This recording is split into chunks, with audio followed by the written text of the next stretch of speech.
우리 함께 봉독한 말씀을 가지고 하나님의 일이라는 제목으로 주님의 은혜를 함께 나누길 원합니다. 여러분 한 주간 어떠셨습니까? 평안하셨죠?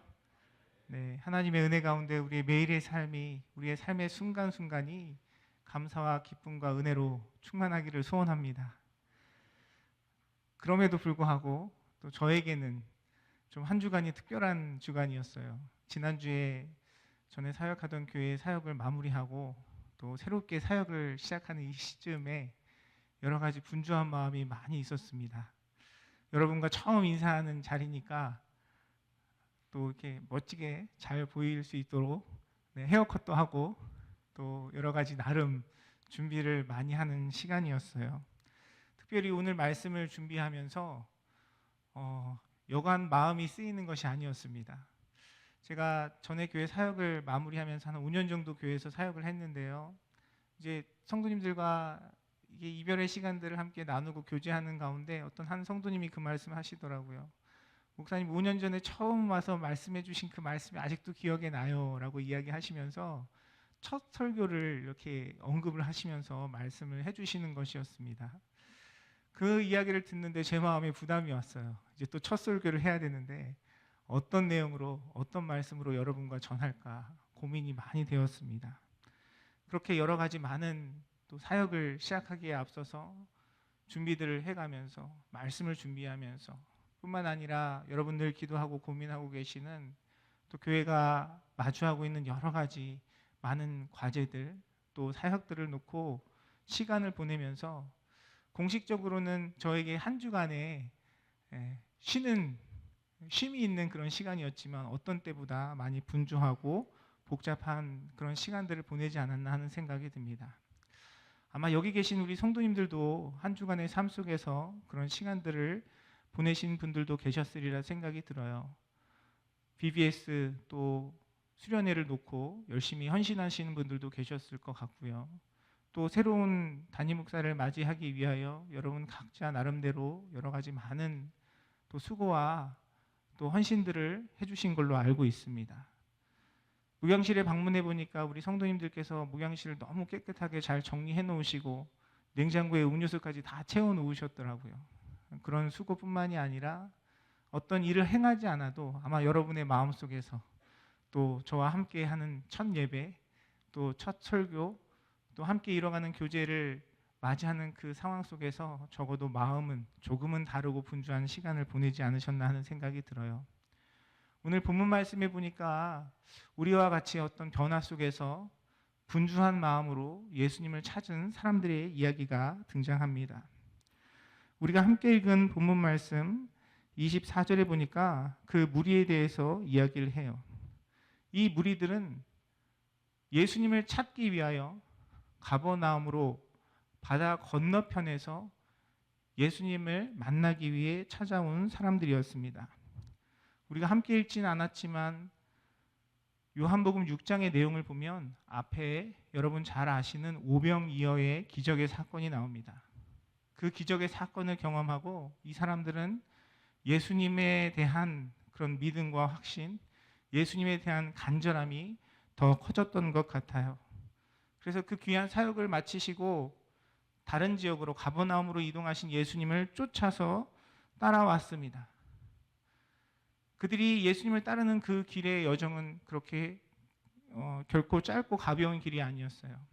성서학자들마다 다 조금씩 의견은 다른데 적어도 한 4마일에서 6마일 정도의 거리였고요. 그리고 그 거리는 배를 타고 이동해야 하는 거리였습니다. 그 여정 가운데 예수님의 제자들은 풍랑을 만났어요. 결코 쉽지 않은 그 길이었지만 예수님을 찾고 예수님을 만나고자 하는 그 무리들에게는 예수님에 대한 간절함이 있었습니다. 아마 분주하게 한 주간을 보냈던 저의 마음이나 또 오늘 이 예배를 기다리시면서 함께 애쓰고 수고하셨던 여러분의 마음도 비슷하지 않았을까 하는 생각이 듭니다. 우리에게 분주함이 있죠. 하나님께서 우리에게 베푸실 그 은혜들을 기대하며 우리가 애쓰고 노력하고 또 마음 쓰는 우리의 삶의 부분들이 있습니다. 너무나 귀하고 아름다운 마음이죠. 오늘 본문 말씀에 보니까 예수님을 찾은 그 무리들은 그들의 그런 열심, 예수님을 찾고자 하는 마음에 한 발 더 넘어서서 예수님 앞에 아주 아름다운 귀한 질문을 합니다. 그렇게 예수님을 찾은 무리들이 28절에 보니까 이렇게 이야기하고 있어요. 그들이 묻되 우리가 어떻게 하여야 하나님의 일을 하오리까 하고 예수님께 질문을 합니다. 너무 귀한 질문이죠. 아름다운 질문입니다.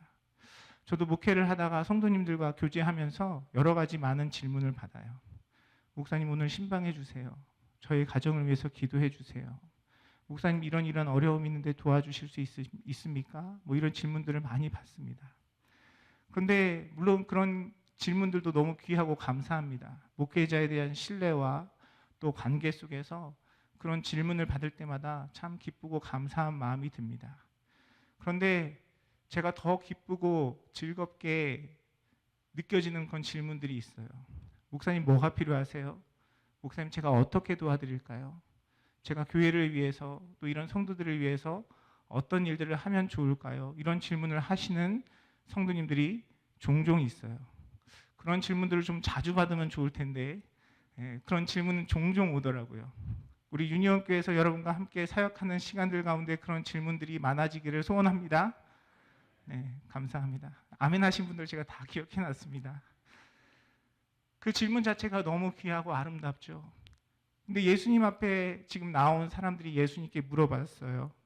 우리가 어떻게 하여야 하나님의 일을 하오리까? 예수님께서 아마 이 질문을 받으셨을 때 제가 예수님이었다면 아마 너무나 기쁘고 행복하셨을 것 같습니다. 여러분 만약에 지금 예수님이 여러분 앞에 계셔서 예수님께 무엇인가 물어볼 수 있다면 여러분 무엇을 물어보시겠습니까? 여러분 어떤 질문을 하실 것 같으세요? 예수님 이번 주 복권 당첨번호가 뭡니까? 주님 저의 욕심을 위해서만 쓰지 않겠습니다. 우리 새 땅 프로젝트를 위해서 제가 헌금하고 주님의 영광을 위해서 쓰겠습니다. 남으면 조금 저를 위해서도 쓰겠지만 주님 어쨌든 저에게 그런 은혜를 주신다면 정말 주님의 귀한 일을 할 수 있을 것 같습니다. 아마 이런 생각을 하시는 분들이 계실지 모르겠어요. 아니면 여러분 인생 가운데 다가오는 여러 가지 어려움과 아픔 속에서 주님 제가 어떻게 하여야 이 육신의 고통으로부터 자유로울 수 있겠습니까? 주님 어떻게 하면 우리가 이 문제들로부터 이 어려움으로부터 자유로움을 얻을 수 있겠습니까? 아마 이런 질문을 하고 싶으신 분들도 계시지 않을까 하는 생각이 듭니다. 우리는 모두 주님 앞에서 우리의 연약함 속에 우리의 갈급함이 있고요. 우리의 삶의 문제들이 있고 우리의 마음을 무겁게 하는 그런 인생의 질문들이 있어요. 그런데 오늘 예수님을 찾은 이 사람들은 예수님 앞에서 자기들의 필요를 구하지 않고요. 어떻게 하여야 하나님의 일을 하오리까? 라는 질문을 던졌습니다. 너무나 귀하고 아름다운 질문입니다. 그런데 오늘 이들을 대하는 예수님의 태도와 예수님의 말씀을 보면요. 이 사람들의, 이 무리들의 질문에 대해서 예수님께서 긍정적으로 평가하지 않으시는 것처럼 느껴집니다. 왜 그렇습니까? 우리가 예수님께서 그들에게 행하신 말씀을 보면 알 수 있어요. 28절의 말씀은 이렇게 우리에게 이야기합니다. 그들의 질문에 대하여 이 하나님의 일에 대하여 이 하나님의 일이라는 표현이 우리에게 가져다주는 중요한 교훈이 있어요. 하나님의 일. 여러분 우리가 하나님께서 원하시는 그 일을 찾는다는 마음은 참 귀하고 아름다운 마음이죠. 하지만 여러분 정말 우리가 하나님의 일을 이룰 수 있고 우리가 하나님의 일을 행할 수 있는 존재입니까? 사실 우리가 하나님의 일을 무엇인가 이루고 행할 수 있다는 것 자체가 우리의 교만의 마음이 아닐까 하는 생각이 듭니다. 더군다나 오늘 하나님의 일을 어떻게 하면 우리가 이룰 수 있습니까? 질문을 던진 그 무리들의 중심을 아시는 예수님께서는 그들 마음 가운데 있는 그들의 욕심과 그들의 이기적인 마음을 알고 계셨고 그것을 바라보셨어요. 그래서 26절 말씀해 보니까 이렇게 기록하고 있습니다. 예수께서 대답하여 이르시되 내가 진실로 진실로 너희에게 이르노니 너희가 나를 찾는 것은 표적을 본 까닭이 아니요 떡을 먹고 배부른 까닭이로다 라고 예수님께서 그들의 중심에 대해서 책망하시면서 그들을 일깨우기를 원하셨습니다. 이들은 분명히 배를 타면서조차 예수님을 쫓고 찾았고 주님 앞에 하나님의 일이 무엇이냐고 물었지만 어떻게 그 일을 할 수 있을까라고 물었지만 그들의 마음과 중심에는 예수님에 대한 참된 믿음의 고백보다는 그들이 오병이어의 기적을 보면서 예수님께서 행하신 그 기적을 바라보고 그러한 기적을 사모하고 또 그러한 것들을 경험해가기 원하는 그들의 중심이 있었다는 것을 예수님은 말씀하고 계시는 것입니다. 예수님께서는 그들을 향하여 너희가 나를 찾는 것은 표적을 본 까닭이 아니라고 말씀하고 계시죠. 여러분 이미 많이 들으시고 잘 아실 거라 생각이 드는데요. 이 요한복음에서 표적이라는 단어는 굉장히 그 요한의 특별한 표현입니다. 많은 성경의 기록들은 예수님께서 행하신 일들을 기적으로 표현하고 있어요. 일어날 수 없는 일들이 일어난 거죠. 상식적으로 우리가 살아가는 이 세상의 이치와 자연의 이치로 일어날 수 없는 일들이 일어났기 때문에 그것을 기적이라고 표현하고 있습니다. 눈먼 자가 눈을 뜨고 안진뱅이가 일어나고 하나님께서 베푸시는 능력 가운데 예수님께서 행하신 그 놀라운 일들이 초자연적인 현상이라고 생각되었기 때문에 사람들은 그것을 기적이라고 얘기했습니다. 하지만 요한은 그것을 표적이라고 이야기합니다. 사인이라고 표현하고 있는 것이죠.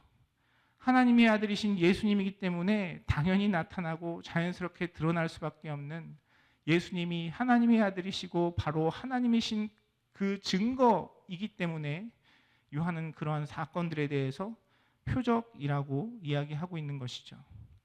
예수님께서 행하신 그 기적은 기적 자체가 중요한 것이 아니라 그 기적을 통해서 예수님께서 바로 우리의 구원자가 되시고 예수님께서 우리의 삶의 주인이 되시며 예수님께서 우리의 모든 것의 중심이 되신다라는 그 증거가 바로 표적이라는 단어 안에 담겨 있는 것이고요.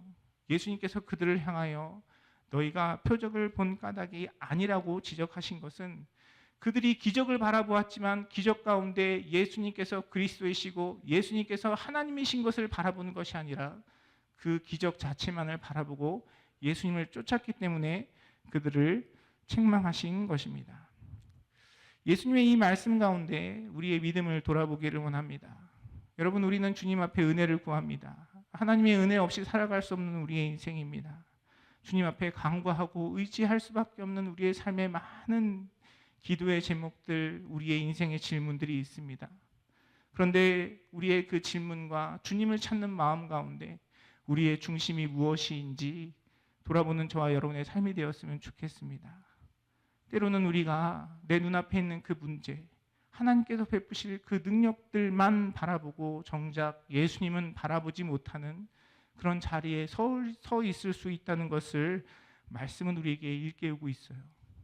그래서 예수님께서 그들에게 뭐라고 대답하셨습니까? 어떻게 하여야 하나님의 일을 하오리까? 라고 질문하는 그들에게 예수님께서 뭐라고 말씀하셨습니까? 우리가 함께 읽지 않았지만 요한복음 6장 29절에 보면 예수님께서 그들에게 이렇게 대답하십니다. 예수께서 대답하여 이르시되 하나님께서 보내신 이를 믿는 것이 하나님의 일이니라 하시니 라고 말씀은 기록하고 있어요.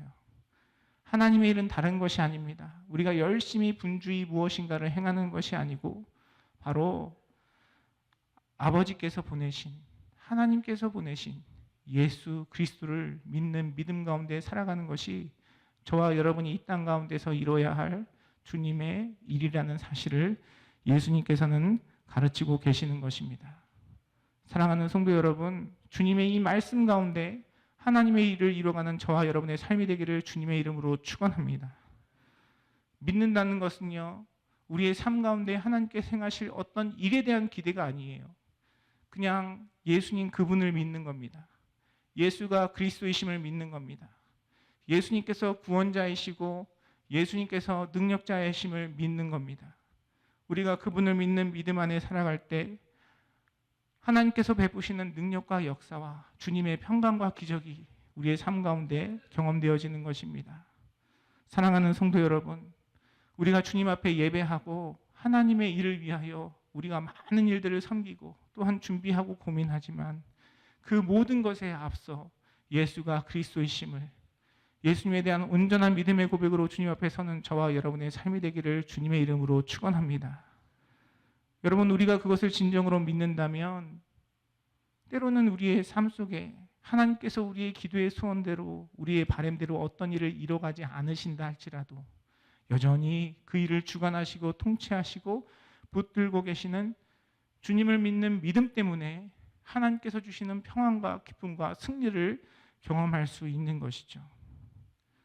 오늘 본문의 말씀은 그렇게 우리의 삶 가운데 능력을 베푸시고 은혜를 베푸시는 예수님에 대해서 또 그분이 베푸시는 은혜와 역사하심에 대해 27절에 이렇게 소개하고 있습니다.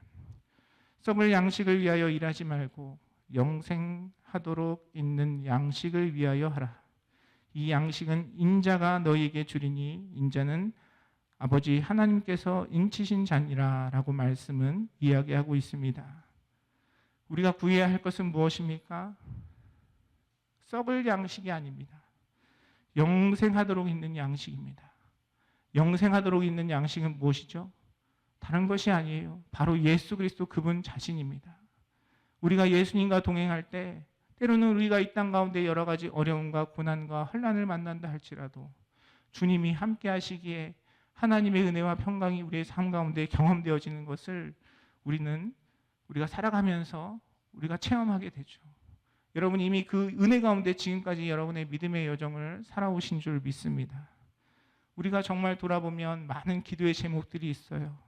우리의 육신의 연약함, 또 우리의 삶의 문제들, 또 우리 자녀들을 향한 여러 가지 기도의 제목 뿐만 아니라 우리 교회가 마주하고 있는 여러 가지 문제와 어려움들 속에서 우리는 하나님의 능력과 은혜를 기대하고 기도합니다.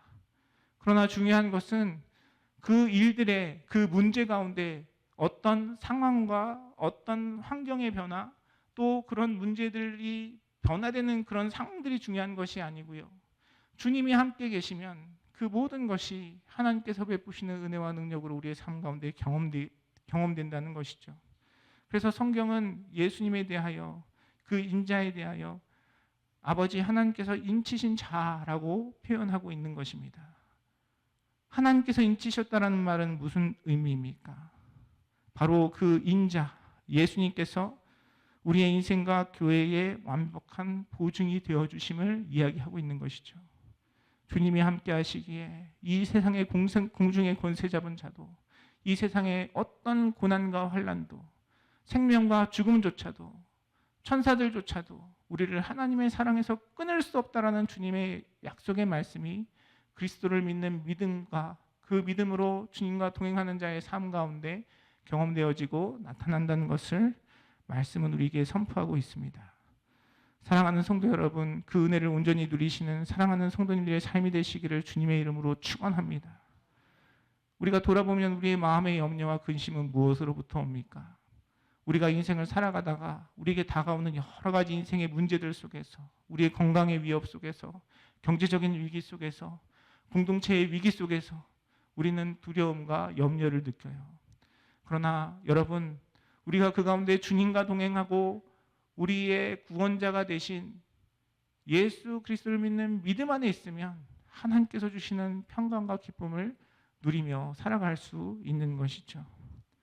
제가 목회자이지만 우리 성도님들의 믿음의 고백을 통해서 하나님의 살아계심을 경험할 때가 정말 많이 있습니다. 갑자기 찾아오는 어떤 그런 건강의 위협의 소식들 속에서 때로는 사랑하는 가족의 죽음 앞에서 성도님들과 신방하고 교제하면서 어떤 말로 어떻게 위로해야 될지 목회자이지만 난감할 때가 있어요. 도대체 가서 어떻게 위로하고 무슨 기도를 해드려야 할지 제 스스로 답을 찾을 수 없고 또 제 스스로 오히려 더 어려움과 고난 가운데 있을 때가 있습니다. 근데 오히려 그럴 때 우리 성도님들의 믿음의 고백을 통해서 다시 한번 저의 모습을 돌아보게 돼요. 목사님, 괜찮습니다. 저는 괜찮아요. 하나님, 제가 이 시간을 통해서 하나님의 살아계심을 다시 한번 경험하게 되었고요. 제가 이 시간을 통해서 내가 주님 앞에 죄인됨을 다시 한번 고백하게 되었습니다. 오히려 나의 이 고난이, 나의 이 어려움이 하나님 주신 선물이고 내가 이것을 통하여 주님 앞에 더욱더 온전한 믿음으로 설 수 있게 되어 감사합니다. 제가 목회를 하면서 이러한 고백들을 수없이 들었던 것 같아요. 아마 여러분의 삶 속에도 그런 고백이 있으신 줄 믿습니다. 우리 인생의 문제는 무엇입니까? 우리가 마주하는 문제가 중요한 것이 아니에요. 우리가 마주하는 그 상황이 중요한 것이 아닙니다. 그 가운데 주님을 만나지 못하고 주님을 믿지 못하는 믿음 속에서 이 땅에 썩을 것만 바라는 우리의 마음이 문제인 것이죠. 사랑하는 성도 여러분, 여러분의 인생 속에서 무슨 일을 만나든지 어떤 상황 속에서도 예수 그리스도를 믿는 믿음 안에서 그 모든 시간들을 통해 은혜와 능력을 베푸시는 주님을 경험하시는 사랑하는 성도님들의 삶이 되시기를 주님의 이름으로 축원합니다. 제가 사실 오늘 말씀을 준비하면서 한 주 동안 한 이틀은 잠을 잘 못 잔 것 같아요. 설교를 준비하면서 한 본문을 10번을 바꿨습니다. 어떤 설교를 할까? 아까 앞서 말씀드린 제 그 마음 가운데 첫 번째 설교니까 중요하잖아요. 그래서 제 나름대로 열심을 다해서 준비를 하다 보니까 어떤 날은 시간이 2시, 3시, 5시 막 지나가는 거예요. 그렇게 이틀 밤을 샜습니다. 그런데 그런 시간들을 보내는 과정 가운데 하나님께서 책망하시면서 저에게 주시는 말씀이 오늘 본문의 말씀이었어요. 제가 여러분과 만난 이 만남 속에서 머리 스타일도 신경 쓰고 옷도 신경 쓰고 또 앞으로 이어갈 많은 사역들 가운데 교회 가운데 놓여진 여러 가지 하나님께서 이루셔야 할 그 문제들을 놓고 고민하며 생각하고 있는데 정작 제 자신을 돌아보니까 그러한 분주함 속에서 그런 열심 속에서 예수님에 대한 믿음의 고백으로 주님 앞에 서 있는가 저 자신을 돌아보게 되더라고요. 주님께서 저에게 그렇게 말씀하시는 것 같았어요.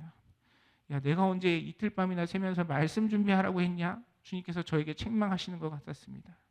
그러면서 또 제 마음 가운데 그런 생각이 들었어요. 그러니까 살이 안 빠지지.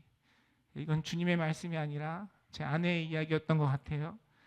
어쨌든 주님께서 원하시는 것은 제가 저의 염려와 두려움 그리고 그 저의 염려와 두려움으로 인해서 분주함으로 열심으로 그 시간을 보내는 것이 하나님의 뜻이 아니었고 그것이 주님의 일이 아니었음을 오늘 말씀을 통해서 저에게 깨닫게 하셨어요. 하나님은 우리의 삶을 인도하시고 우리의 삶을 통치하시고 우리가 헤아리지 못하는 모든 부분도 예배하시는 주님이시니 우리에게 정말 필요한 것은 주님을 향한 참된 믿음, 주님을 신뢰하는 그 마음, 우리가 그것을 가지고 주님과 동행한다면 하나님께서 무슨 일을 만나든지 만사가 형통하는 은혜를 우리의 삶과 교회 가운데 허락하실 줄 믿습니다. 여러분 그 믿음으로 살아가시고 그 믿음으로 주님 앞에 서는 저와 여러분의 삶, 우리 유니온교회 되기를 주님의 이름으로 축원합니다. 그런데 이 말씀 앞에 우리 자신을 돌아보면요. 제가 방금 제가 고백드렸던 것처럼 우리는 사실 끊임없이 주님 앞에 믿음이 없어요. 그렇지 않습니까? 여러분 그렇다고 해서 우리가 믿음이 없다라고 얘기할 수 없잖아요. 믿음이 있으니까 주님 앞에 예배하러 나왔고 믿음이 있으니까 주님 앞에 기도하고 믿음이 있으니까 주님께서 맡겨주신 사명들을 감당하는 것이죠. 이러한 저의 마음과 상태를 보면서 성경에 기록되어져 있는 귀신 들린 아들을 둔 아버지의 그 고백이 제 마음 가운데 떠올랐습니다. 마가복음 9장에 보면 귀신 들린 아들을 주님 앞에 데리고 가 그를 치유해 주실 것을 간구하며 주님 앞에 선 아버지의 고백이 나와 있어요. 마가복음 9장 24절의 말씀은 그 아버지의 고백에 대해서 이렇게 이야기합니다. 내가 믿나이다. 나의 믿음 없는 것을 도와주소서라고 이 아버지는 고백합니다.